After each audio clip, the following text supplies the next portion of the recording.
오늘은 대화와 관계 형성의 방법 두 번째 말씀을 통해서 함께 은혜를 나누고 여러분들의 삶 속에서 많은 사람들을 돕고 그들을 예수 그리스도께로 인도하며 우리와 함께 영육 간의 축복을 누리는 길로 인도하는 축복의 통로의 삶이요 구원의 사명을 감당하는 성도님들 되시기를 간절히 바랍니다. 칼 로저스라는 학자는 대화와 관계 형성에 있어서 대단히 중요한 조건을 말하고 있습니다. 그것은 무조건적 긍정적인 관심, 그리고 수용, 존중, 무비판과 무소유적 따뜻함, 그리고 소중히 여기는 것이다. 그렇게 말합니다. 이런 특징들은 사람 사이의 대화와 관계 형성에 있어서 굉장히 중요한 것이다 라는 것을 인정합니다. 우리가 이것을 다 하지 못해서 실제 대화와 관계 형성을 제대로 맺지 못하는 일들이 많이 있기 때문입니다. 그러나 칼 로저스가 말한 이 이론들이 어느 정도 유익이 될 수 있을까라는 것은 한번 생각해 보아야 합니다. 이 칼 로저스의 이론은 인간의 죄를 다루지 못하고 있다라는 것을 우리는 짚고 넘어가야 합니다. 인간의 모든 마음의 문제, 마음과 함께 일어나는 대화와 관계 형성의 결과, 이것은 죄와 직접적으로 연결되어 있습니다. 그러나 로저스의 이론은 이와 같은 죄의 권원, 대화와 관계 형성을 제대로 이룰 수 없도록 만드는 마음의 문제를 근본적으로 다루지 못하고 있다라는 약점을 갖고 있습니다. 그리고 돕는 사람과 도움을 받는 사람 사이에 있어서 서로의 한계를 인정하지 않고 있습니다.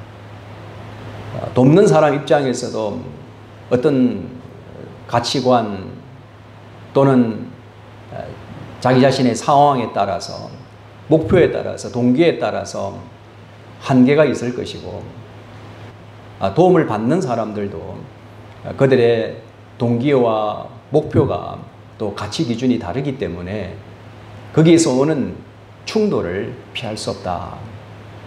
예를 들어서 어떤 사람들은 불륜을 저지르고도 그것을 합리화하려고 하는 사람이 있겠죠. 그러나 그 불륜에 대하여 허용할 수 없는 사람과는 반드시 합일점을 찾을 수 없다라는 이 문제를 갖고 있습니다. 동성연애자가 자기 자신의 권리를 주장한다면 그 동성연애를 거부하는 사람들 입장에서 보면은 양자 간의 합일점을 찾기가 어려워질 수밖에 없다라는 이런 한계를 로저스는 인정하고 있지 않다라는 것입니다. 로저스의 이론은 소위 사람 중심의 상담 이론입니다. 인본주의 상담 이론이다 이렇게 말합니다. 그리고 우리가 사람을 존중히 여기고 귀하게 여기는 것, 수용하는 것, 관심을 갖는 것, 따뜻하게 배려하는 이 모든 것들은 참 중요하다 생각이 들어집니다. 그러나 인본주의적인 접근을 할 때에는 최상의 결과가 무엇일까요? 그것은 자기중심적인, 이기주의적인 건강한 사람을 만들 뿐이다 라는 것입니다. 여기에 오늘 칼 로저스의 이론은 중요한 부분들이 많이 있지만 한계가 있다라는 것을, 인간의 문제를 근본적으로 해결할 수 없다라는 결론을 내릴 수밖에 없습니다. 오늘 이 본문 말씀은 이런 관점에 있어서 사람 사이의 대화와 관계 형성에 있어서 굉장히 중요한 조건들을, 자질들을 예수님께서 친히 몸소 우리에게 모범을 보여주고 계신다라는 내용을 발견합니다. 먼저 구체적으로 예수님께서 우리에게 주신 대화와 관계 형성의 방법을 살펴보기 전에 예수님께서 어떤 상황에 계셨냐라는 것들을 살펴보는 것은 중요하다 생각합니다. 첫 번째 보면은 오늘 본문 말씀에 초막절을 맞이하였습니다. 3대 절기 중에 하나이기 때문에 이 명절을 맞이하여서 각지에 있는 백성들이 예루살렘으로, 성전으로 모여드는 기간입니다. 그래서 예수님께서도 성전으로 올라가셔서 그 백성들을 가르치셨다라고 성경은 말씀합니다. 예수님의 목적이 무엇인가라는 것을 우리는 발견합니다. 그 백성들을 가르치시기 위한 것이다. 근데 이미 예수님은 그 백성들에게 많이 알려지셨던 분이다 라는 것을 우리는 성경을 통해서 잘 알고 있습니다. 예수님께서 성육신 하셨습니다. 세례를 받으셨고 그리고 마귀로부터 시험을 받으셨지만은 그 마귀를 물리치셨습니다. 가나의 혼인잔치에서 첫 번째 기적을 베푸셨습니다. 부패하고 타락했던 예루살렘 성전을 청결하게 하셨던 사건도 있었습니다. 귀신을 내쫓으셨습니다. 모든 병자와 심지어는 베데스다 연못에 38년 된 그 불치병을 겪고 있었던 환자도 치료하셨던 기적을 보여주셨습니다. 산상수훈의 말씀을 전해주셨고 심지어는 나인성 과부의 아들, 죽었던 그 아들을 다시 살려주셨습니다. 오병이어의 기적을 베푸셨고 물 위를 걸으셨던 예수 그리스도, 그리고 자신의 고난과 죽음과 부활에 대하여 예언하셨습니다. 그렇기 때문에 주위에 있는 수많은 사람들이 예수 그리스도가 어떤 분인가라는 것을 잘 알고 있었습니다. 예수 그리스도의 가르침을 받기를 원했습니다. 예수 그리스도께서 그들이 기대했던, 고대했던 메시아라고 생각하고 추종하기 시작했습니다. 성경은 요한복음 1장 14절 말씀에 하나님이 육신이 되어 우리 가운데 거하심에 우리가 그의 영광을 보니 아버지의 독생자의 영광이요 은혜와 진리가 충만하더라 라고 성경은 우리에게 말씀합니다. 오늘 예수 그리스도께서 처음 이 성경에서 묘사하고 있는 내용을 보면은 예수 그리스도께서 어떤 분인가라는 것을 잘 말씀해 주고 있습니다. 성육신 하신 분이요, 그리고 신성과 인성을 갖고 계신 메시아이시요, 권세와 능력을 갖고 계시며 성부의 영광과 그 은혜와 진리가 충만하신 분이다 라는 것을 우리에게 말씀합니다. 우리 요한복음에 보면은 태초에 말씀이 계셨습니다. 그리고 그 태초에 그 말씀은 하나님이셨습니다. 하나님께서 그 말씀으로 천하 우주 만물을 창조하셨고 그 말씀은 바로 예수 그리스도라고 성경은 우리에게 말씀합니다. 이 위대하신 예수 그리스도,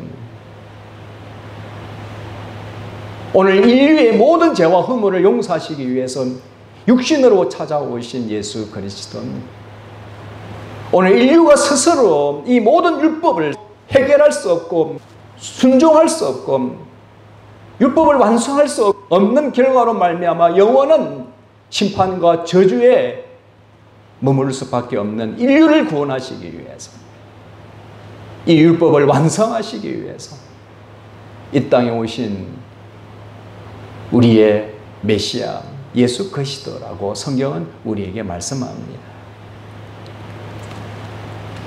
오늘 이와 같은 예수 그리스도의 성육신과 그리고 백성들 가운데 임재하신 이런 상황 속에서 어떤 일이 일어납니까?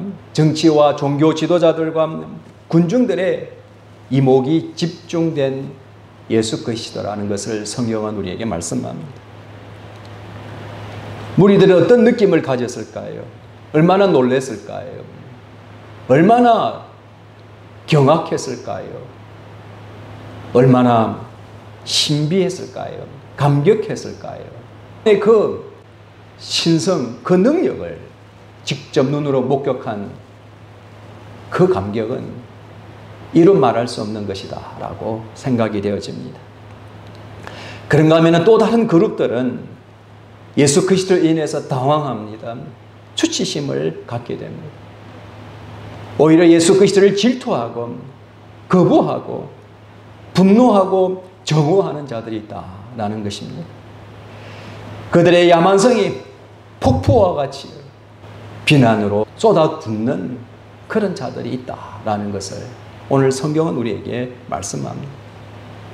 그들은 더 나아가서 악의적인 계략을 꾸밉니다. 어떻게 하면 예수 그리스도를 체포할까?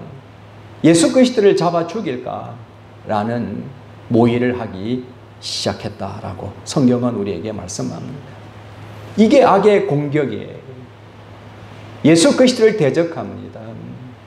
자기 자신의 기득권, 권력과 명예를 예수 그리스도께 빼앗길까 봐, 백성들이 그들로부터 예수 그리스도께로 돌아갈까 봐 두려워했던 그 정치 종교 지도자들, 주위의 모든 백성들과 이 정치 종교 지도자들이 예수님과 어떤 관계성을 맺고 있느냐라는 것을 성경을 통해서 우리는 쉽게 발견합니다. 그리고 세 번째는 저녁이 되자 예수님께서는 감람산으로 가셨다라고 말씀합니다. 예수님께서 감람산에서 밤을 새셨습니다. 그곳에서 열심히 기도하셨으리라 생각합니다. 다음 날의 사역을 위해서 하나님의 권세와 능력을 얻고자 성부 아버지의 뜻을 온전히 이루고자 기도하는 밤이었다라는 생각을 하게 합니다. 그러나 다른 사람들은 다 각기 자기 집으로 갔다라고 성경은 우리에게 말씀합니다. 이 예수님께서는 돌아갈 집이 없었다라는 말씀이에요. 그리고 감람산으로 가지 아니하더라도 편히 주무실 수 있을 만한 숙소를 제공받을 만한 여력도 친구도 없었다라는 것을 성경은 우리에게 말씀하고 있습니다. 정말 수많은 군중들이 예수 그리스도를 쫓아갔지만 어느 누구 하나도 주여 오늘 이 밤에 우리 집에서 머물기를 원하나이다 라고 청한 사람이 없었다라는 것은 놀라지 않을 수 없습니다. 예수님은 참 가난했습니다. 외로운 분이었습니다. 머리 둘 것 없는 분이었다라는 것을 성경은 우리에게 말씀합니다. 또 한편으로는 그 대적들이 항상 모의하고 계략을 꾸미고 예수님을 체포하여 죽이려고 했기 때문에 오늘 이 밤에 무리들이 소동을 부려서 오늘 밤에 예상하지 못했던 그런 일들이 일어나지 않을까. 이런 불안과 두려움도 인성을 갖고 계셨던 예수 그리스도로서 피할 수 없는 한 면이 아니었나라는 것을 생각해 볼 수 있습니다. 전능하신 하나님께서 이 성육신 하셨음에도 불구하고 이 땅에서 메시아로 하나님의 그 위대한 구속 사역을 성취하시기 위하여 그 하나님 무한하신 긍휼과 사랑의 선물을 주시기 위해서 오셨건만은 이 세상은 그렇게 환영하지 않더라.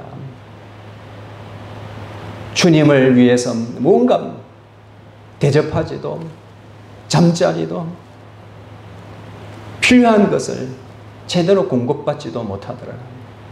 오히려 수많은 대적들 가운데 불안과 위협과 두려움과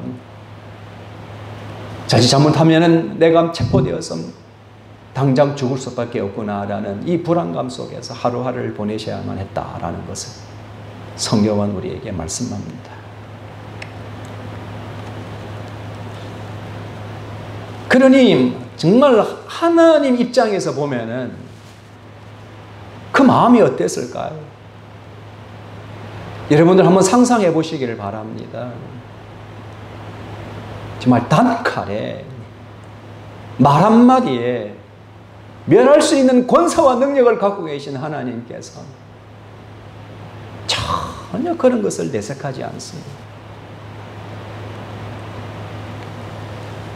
오늘 여기에 우리 하나님의 놀라운 성품을, 인격을 우리는 발견하게 됩니다. 근데 오늘 3절에서 6절 말씀에 보면은 서기관들과 바리새인들이 음행 중에 현장에서 잡힌 여자를 끌고 와서 세웁니다. 자, 음행 중에 체포된 여자다라고 성경은 분명히 말씀합니다. 현장에서 잡혔으니 볼 것도 없죠. 그리고 그 여자를 세워서 뭐라고 이야기합니까? 모세의 율법은 이 여자를 돌로 치라 명하는데 선생은 어떻게 말하겠나이까? 라고 질문합니다. 오늘 여기에서 우리가 꼭 짚고 넘어가야 할 것은 이 바리새인들과 서기관들이 성경에 능통한 자이지만 그들이 모세의 율법대로 받아들이지도 적용하지도 않았다라는 것을 우리는 쉽게 발견합니다. 왜냐하면 그 절차가 율법과 전혀 다르다라는 것을 볼 수 있습니다. 우리가 레위기 20장, 신명기 22장 말씀해 보면 분명히 구체적으로 말씀하셨습니다. 유부녀가 다른 남자와 간통을 하게 되면 둘 다 돌로 쳐 죽여라. 약혼한 여자가 다른 남자와 간통을 하게 되면 둘 다 돌로 쳐 죽여라. 강간한 자는, 여자는 살려두고 강간한 남자만 죽여라. 그리고 처녀를 범했을 경우에는 그 처녀를 아내로 삼고 영원히 버리지 못하는 조항이 분명히 있습니다. 모세율법은 정확하게 명료하게 이 문제를 어떻게 해결할 것인가 설명하고 있는데 오늘 본문 말씀을 보면은 굉장히 어설프고 이 말씀대로 이 절차들을 따르지 않고 있다라는 것을 발견합니다. 남자는 어디 갔나요? 현장에서 잡혔는데 남자는 어디 갔냐고요. 왜 바리새인들과 서기관들은 여자만 데려왔고 남자는 보내줬나요? 뇌물 받았나요? 남자는 그래도 된다라는 왜곡된 율법을 가지고 있을 수도 있다라는 해석을 할 수 있습니다. 오직 힘없는 여자만 기소되어서 그 무리들 앞에서 돌에 맞아 죽게 된 그런 위기 상황이라는 것을 성경은 우리에게 말씀합니다. 오늘 이들의 절차를 보면은 바리새인들과 서기관들은 터무니없는 왜곡된 율법주의자들이라는 것을 다시 한번 발견합니다. 하나님께서 모세를 통해 주신 이 율법을 그대로 알고 그것을 이해하고 그대로 순종하며 그대로 집행하는 자들이 아니라 그들의 입맛대로, 그들의 이기대로, 그들의 욕심대로, 욕망대로 그 권력, 그들의 기득권을 위한 하나의 도구로 재해석하고 이 율법을 왜곡시킨 자들이라는 것을 성경을 통해서 우리는 쉽게 발견합니다. 집단 이기주의자들의 모습이에요. 오늘 21세기 우리 사회에서도 이걸 쉽게 발견합니다.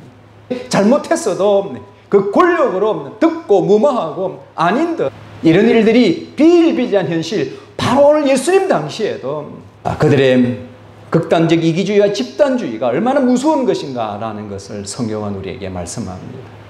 악이 관영합니다. 사악합니다. 양심이라고는 조금도 발견할 수 없는 주님을 대적하는 자들이라는 것을 성경은 우리에게 말씀합니다. 그리고 돌로 쳐 죽이기 위해서는 먼저 두세 사람의 증인이 필요합니다. 그 두세 사람이 먼저 손을 대야만 나머지 사람들이 돌로 쳐 죽일 수 있었던 것입니다. 여러분들, 스데반 집사가 돌에 맞아 죽을 때 어떤 일이 일어납니까? 증인들이 그들의 겉옷을 벗어서 사울 앞에다가 두었다라고 말합니다. 그 당시에 이 율법을 집행하는 방법이에요.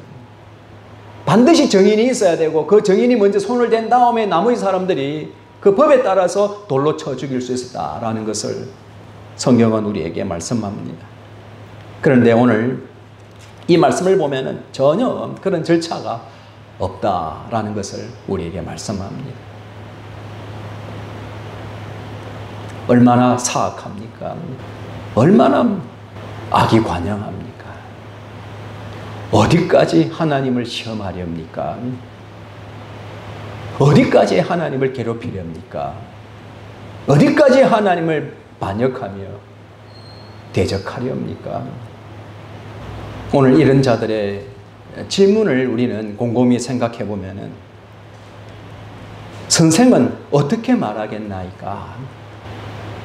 어쩜 오늘 이 바리새인들과 서기관들이 예수님께 율법의 해석을 위한 권위를 부여하고 있는 것으로 착각할 수 있습니다.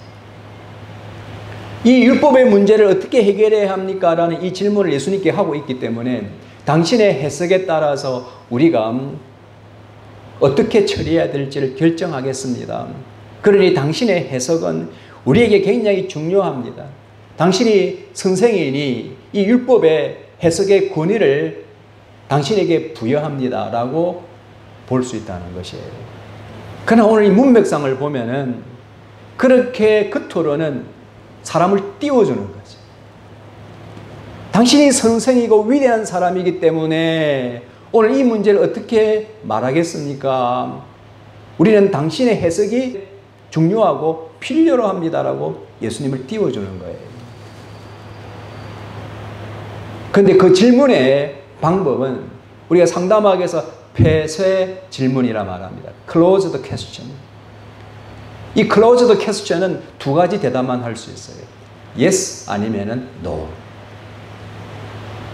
오늘 아침 먹었습니까? 먹었습니다. 먹지 않았습니다. 오늘 이 여자에 대해 어떻게 말하겠습니까? 죽이십시오. 살리십시오. Yes, No 두 가지로만 대답하도록 하는 질문을 했다는 것입니다. 그것은 그들의 패역한 왜곡된 율법주의와 극단적인 이기주의와 집단주의에 기초한 악의적이고 교활한 시험을 위한 질문이다라는 것을 성경은 우리에게 말씀합니다. 만약에 예수님께서 예스라고 말하면 어떻게 될까요? 그러면 로마의 관할권을 침범하는 것입니다. 그 모든 법 집행은 로마의 권한이에요. 그러면 결국에는 예수님은 로마의 관할권을 침범하는 것, 위법이죠. 울권을 행하게 됩니다.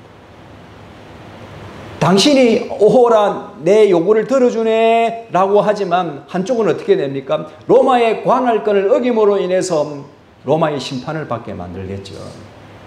내가 예스 하게 되면 예수님은 이 타락하고 부패하고 왜곡된 바리새인들과 이 서기관들의 잘못된 율법주의의 동조자가 되고 만다라는 것을 피할 수 없게 됩니다. 그리고 일반 군중들은 예수님을 어떻게 바라볼까요? 메시아, 긍휼과 자비를 베푸시고 악의 권세에서 우리를 구원하실 메시아. 그런데 이 여자를 죽여라라고 예스라고 대답을 했을 때에 저분은 관용도 긍휼도 없는 사람이구나 라고 오해를 받을 수 있고 그러므로 말미암아서 그 군중들이 고개를 돌릴 수도 있다. 결국에는 이 정치적 종교적 리더들은 그것을 악용해서 봐라, 당신은 메시아가 아니다라는 강력한 주장을 할 수 있는 당위성을 갖게 할 수 있다라는 결론에 도달할 수 있습니다. 백성들이 당신에게 고개를 돌리니 이제 당신은 더 이상 우리의 메시아가 아니다. 당신은 허풍쟁이에 불과하다라는 이런 주장을 할 수 있도록 빌미를 제공하는 그러한 대답이 되고 만다라는 것이죠. 그러면은 예스가 아니면 노라고 이야기를 해야 되는데 노라고 이야기하면 어떻게 해야 될까요? 그것은 왜곡된 율법이라도 모세의 율법을 어기는 것이 된답니다. 아무리 왜곡된 것이라 할지라도 자기들이 재해석하여 우리 사회에 적용하고 우리 신앙에 적용하고 있는 한 이것이 진리이기 때문에 당신은 이 모세 율법을 거역했다라는 그런 비난을 피할 수 없게 되는 것입니다. 어쨌든 예스든 노든 우리 주 예수 그리스도께는 진퇴유곡입니다. 딜레마예요. 예스를 선택할 수도 없고 노를 선택할 수도 없답니다. 사악한 무리들에 의해서 그들의 간교한 목적을 이루기 위해서 사람들의 수치와 생명을 악용당할 수도 있고 자칫 잘못하면은 분노와 격렬한 반발, 살기 등등한 무리들의 감정에 불을 지피는 결과를 가져올 수도 있다. 결국에는 이 정치, 종교 지도자뿐만 아니라 이 백성들 모두를 다 잃어버릴 수 있는, 그 화를 오히려 당할 수 있는, 정말 악용당하고 무시당하고 거부당하고 짓밟히고 모든 수치와 그 생명마저도 송두리째 빼앗길 수 있는 그러한 진퇴유곡이라는 것을 오늘 성경을 통해서 우리는 발견합니다. 우리 주 예수 그리스도께서는 성육신하신 하나님이 되십니다. 신성과 인성을 갖고 계시고 바로 아버지의 독생자의 영광이십니다. 은혜와 진리가 충만하신 분입니다. 그러나 그 주위에는 정말 원수들이 애워싸고 있습니다. 예수님을 비난하고 핍박하고 박해하고 체포하여 죽이려고 합니다. 살기 등등합니다. 늘 불안과 두려움에 휩싸여 있어야만 합니다. 누구 하나 따뜻한 잠자리와 먹을 것을 제공해보자 약속한 사람도 없습니다. 늘 외롭고 그 가난 속에서 오늘 모든 인류의 죄와 허물을 용서하시기 위해서 율법의 저주 아래에서 구원의 자유로 인도하시기 위해서 이 땅에 육신으로 오신 예수 그리스도, 오히려 왜곡된 율법주의와 그 이기주의, 집단 이기주의로 말미암아서 엄청난 도전을 받고 시험을 받고 있는 예수 그리스도, 오늘 이런 상황 속에서 예수님께서 우리에게 보여주시는 놀라운 대화와 관계 형성의 방법을 우리는 발견하게 됩니다. 그래서 너무 중요한 거예요. 이 진리의 말씀에 따른 대화와 관계 형성의 방법이 그래서 진리고 그래서 너무 중요한 거예요. 첫 번째 보면은 몸을 굽히사 손가락으로 땅에 쓰시니라고 말씀합니다. 질문을 받으신 예수 그리스도께서 몸을 굽혀서 땅에, 손가락으로 땅에 무엇인가 쓰셨다. 그것은 질문 받은 이후에 광분한 그 무리들부터 잠시 물러나신 모습을 우리에게 설명합니다. 주위에서들 그냥 살기 등등하여서 예스 노를 그냥 바로 이야기해 주기를 그냥 기다렸던 그 무리들을 향하여서 예수님께서 잠시 시간을 가지셨다라는 것을 성경은 말씀합니다. 그들이 조금 진정될 수 있도록, 가라앉을 수 있도록, 조용해질 수 있도록, 캄다운 될 수 있도록 주님께서 취하신 행동이다라는 것을 성경은 우리에게 말씀합니다. 바로 맞장구 치지 않습니다. 고요하게, 평안하게, 침묵으로 일관하십니다.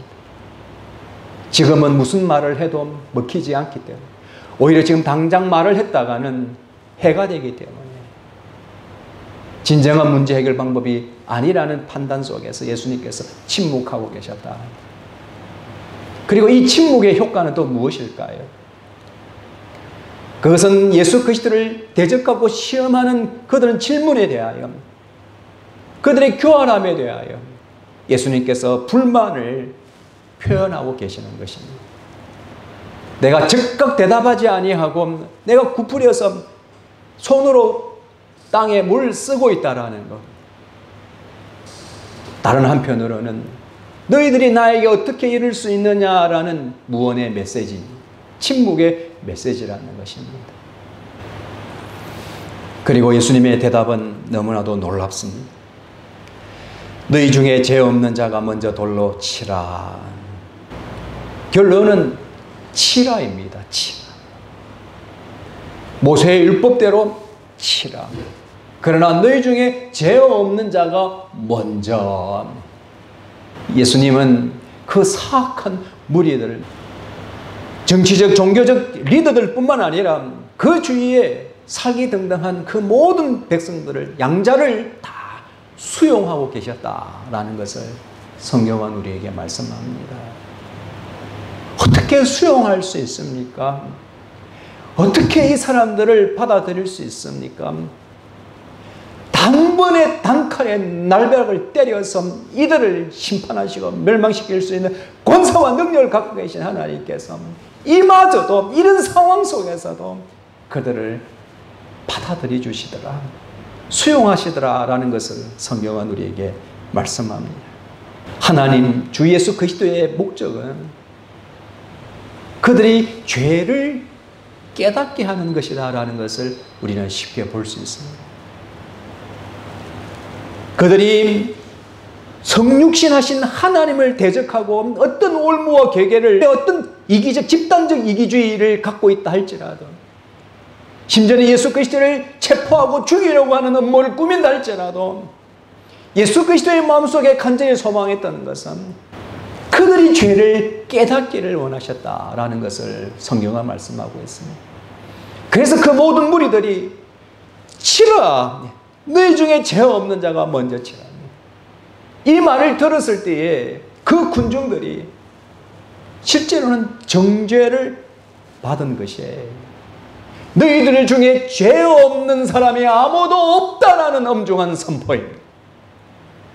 너희들 스스로가 그럼에도 불구하고 죄가 없다라고 생각할 수 있는 사람은 이 여자를 칠 수 있다라는 말씀이에요.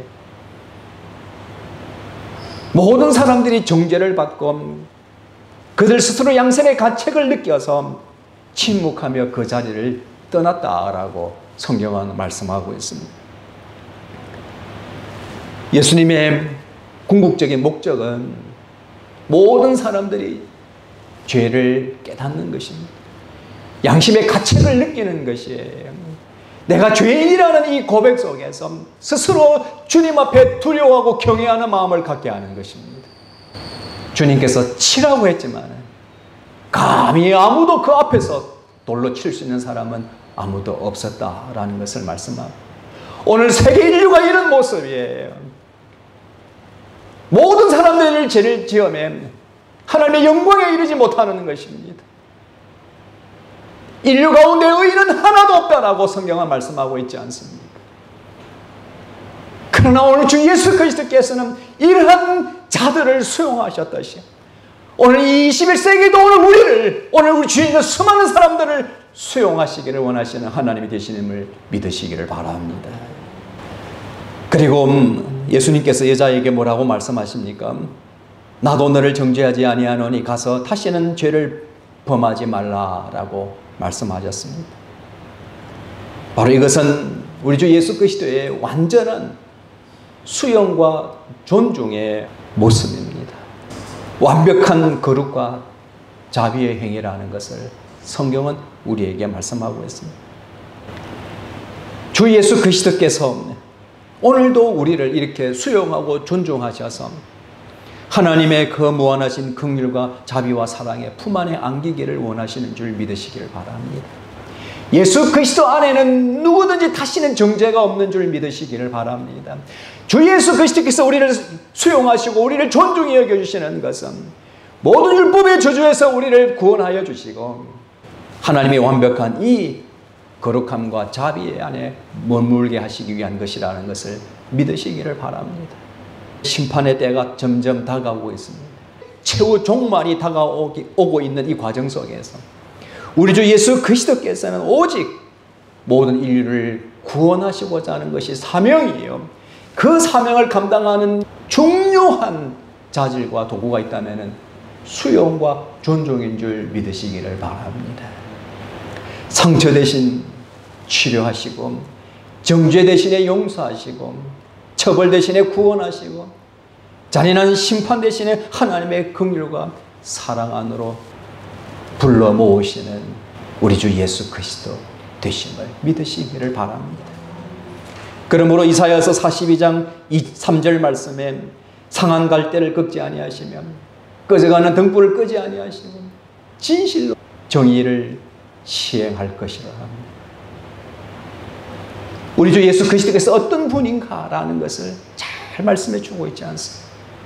오늘도 우리가 어떤 허물과 죄가 있다 할지라도 예수 그리스도 앞에 엎드려서 나의 허물과 죄를 고백한다면 이 극악무도한 바리새인들과 서기관들과 그 패역한 백성들까지도 수용해 주시고 존중해 여겨주셨던 그들의 모든 허물과 죄를 깨닫게 하여 주시고 통회자고 회개시켜 주셔서 하나님의 영원한 백성으로 삼으시고자 원했던 예수 그리스도께서 오늘 우리에게도 주시지 못할 것이 무엇인가?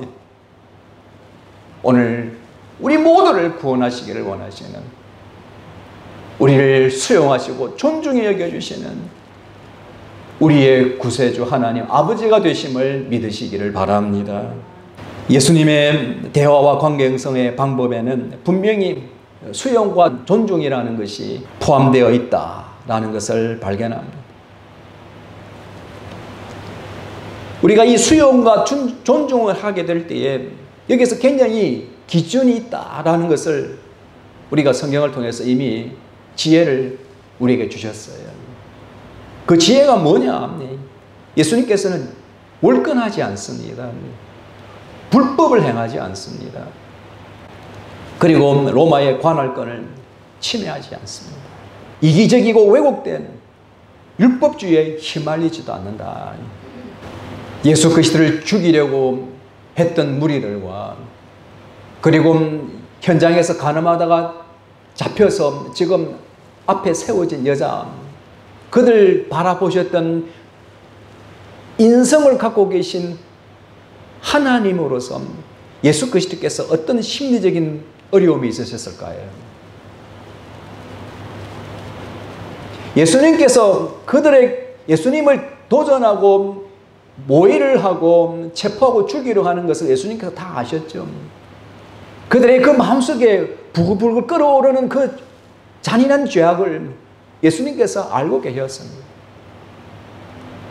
그리고 성경이 금하고 있는 이 죄를 지은 이 여자를 바라보시고 예수님께서 어떤 마음을 갖고 계셨을까요? 어떤 느낌이 들었을까요?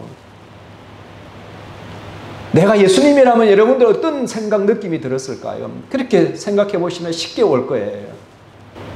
한 방 날리고 싶지, 저주하고 싶고 바로 심판하고 싶죠. 인성을 가지신 예수 그리스도께서 어찌 그 마음에 이 갈등과 고통이 없으셨겠어요? 그러나 이 모든 심리적인 문제들, 일어나는 생각과 감정조차도 예수님께는 어떤 영향도 미치지 못하더라라는 것을 성경은 우리에게 말씀하고 있습니다. 때로는 사람들은 자신을 시험하고 죽이려고 하는 자들 앞에서 자기 자신의 순수성과 권위와 명예를 보여주기 위해서 사람들의 모순과 범죄의 유혹에 빠지는 경우들이 있어요. 자기를 위협하고 족쇄를 채우고 억압하면 사람들이 그냥 그것에 어떻게 됩니까? 수긍하고 말지 않습니다. 항복하고 말지 않습니다. 그러면서 오히려 그것을 모면하기 위해서 자기 자신의 이 존중감과 명예와 이 순수성을 주장하기 위해서 몸부림을 치는 모습들이 있지 않습니까? 그러나 예수님께서는 전혀 이 모든 사람들의 모습과 범죄의 유혹에서 자유하신 모습을 성경은 우리에게 말씀하고 있습니다. 대단하신 분이에요. 지금 어떻게 이렇게 살 수 있습니까?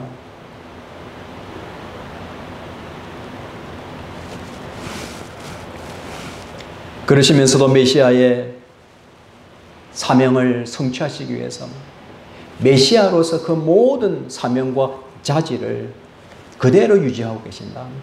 메시아로서의 자아 개념과 정체성에서 조금 더 흔들림이 없는 분이라는 것을 성경은 우리에게 말씀합니다. 이것이 예수 그리스도의 중심이에요. 내가 수용하고 존중하지만은 내 중심에는 요지부동이라는 것이 있습니다.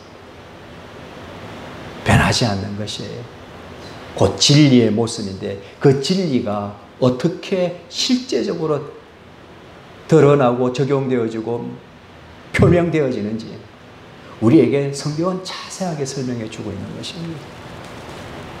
그래서 우리가 다른 사람들을 수용한다, 존중히 여긴다, 분명히 해야 합니다. 그렇다고 해서 내 안에 있는 진리를 양보하거나 퇴색하거나 그것을 상처를 내거나 그것을 왜곡시켜서는 안 된다. 나의 가치와 명예, 나의 순수성을 증명하기 위해서 이 진리의 자유를 스스로 내려놓아서도 안 된다. 동성연애자 때문에 말이 많지 않습니까? 그래서 동성연애자도 우리가 수용하고 존중할 필요가 있습니다. 그러나 우리 안에 있는 이 진리를 양보는 하지 않아야 된다라는 것을 말씀하고 있는 거예요. 존중히 여기고 그들을 정말 수용할 수 있는 것은 그들이 나와 나를 통해서 예수 그리스도를 만나고 그의 모든 허물과 죄를 깨닫고 통회잡고 회개하여서 하나님의 자녀가 되어지는 하나님께 영광 돌려드리는 새로운 생명으로 거듭나기를 위한 것이다라는 것. 그것 때문이에요. 그래서 우리가 수용하고 존중히 여기는 것이지 그 자체를 인정하기 위해서 우리가 수용하고 존중하는 것이 아니에요. 언제까지나 영원히 우리는 존중히 여기고 수용할 거예요. 그러나 우리 진리를 거스를 수는 없는 것이에요. 진리 안에서 그들이 진정한 영육 간의 축복을 누리는 길로 인도하시기 위한 우리의 사명이라는 것을 여러분들 기억하시기를 바랍니다. 에베소서 1장 3절 6절 말씀을 보면은 찬송하리로다 하나님 곧 우리 주 예수 그리스도의 아버지께서 그리스도 안에서 하늘에 속한 모든 신령한 복을 우리에게 주시되 곧 창세전에 그리스도 안에서 우리를 택하사 우리로 사랑 안에서 그 앞에 거룩하고 흠이 없게 하시려고 그 기쁘신 뜻대로 우리를 예정하사 예수 그리스도로 말미암아 자기의 아들들이 되게 하셨으니 이는 그가 사랑하시는 자 안에서 우리에게 거저 주시는 바 그의 은혜의 영광을 찬송하게 하려 하는 것이라. 하나님께서 우리를 얼마나 어떻게 사랑하시는지를 잘 설명하고 있습니다. 예수 그리스도 안에서 우리에게 신령한 복을 주시기 위해서 창세전에 우리를 아셨고 우리를 선택하셨고 그리고 우리 안에 성령께서 내주하셔서 우리의 허물과 죄를 깨닫게 하시고 예수 그리스도께서 나의 허물과 죄를 용서하시기 위해 십자가 죽으셨다는 것을 믿게 하셔서 우리를 거룩하고 흠이 없게 하려 하신다라는 것을 말씀합니다. 어쩜 우리도 오늘 이 성경에 나오는 바리새인들과 서기관들 그리고 정말 살기등등했던 그 무리들과 다를 바 없는 사람들이에요. 하나님의 이 오늘 주신 이 말씀의 은혜로 말미암아 우리가 죄와 허물을 깨닫고 예수 그리스도를 영접함으로 말미암아 하나님의 자녀가 되어서 이 말씀대로 거룩하고 흠이 없게 하신 거예요. 그래서 이토록 우리를 사랑하시고 우리를 수용하시고 우리를 존중히 여겨주신 우리 주님께 그 영광을 돌려드리기 위해서 소망을 갖고 사는 새로운 피조물이 되었다는 것을 성경은 우리에게 말씀합니다. 사랑하는 여러분, 오늘 이 관계에 우리 주 예수 그리스도께서 오늘 우리와 맺어주신 이 수용과 존중을 통한 이 대화와 관계 형성이 예수 그리스도께 재림하시는 그날까지 계속 이어지지 않습니까? 하나님의 자녀로서 정말 이 신령한 축복을 누리는 자로서 우리가 이 은혜와 사랑을 우리가 풍족히 누리고 있는데 이 경험 안에서 오늘 우리의 삶의 방법과 목적이 무엇인가라는 것을 다시 한번 깨닫게 해주시는 귀한 말씀입니다. 오늘 우리 주위에 가족들, 친지들, 이웃, 벗들이 있지 않습니까? 오늘 그들에게 우리를 보내시는 것입니다. 우리에게 경험 주신 하나님의 이 존중감 통해서 우리에게 새로운 피조물이 되게 하시고 신령한 복을 누리게 하시는 이 은혜를 우리 가슴 속에 간직하면서 오늘 우리 주위에 나아가서 주님이 우리를 존중히 여기고 수용해 주신 그 은혜와 사랑을 그들에게도 우리 주위에 있는 사람들에게도 나누어주는 사명을 감당하여 그들이 우리와 같은 신령한 축복을 누리고 하나님의 자녀가 되어지고 그들이 바로 하나님께 영광 돌리는 새로운 피조물 되기를 원하는 이 소망이 우리 인생의 우리 믿음의 삶의 목적인 줄 믿으시기를 바랍니다. 그러므로 요한일서 4장 11절 말씀 다 같이 함께 읽겠습니다. 사랑하는 자들아 하나님이 이같이 우리를 사랑하셨은즉 우리도 서로 사랑하는 것이 마땅하니라.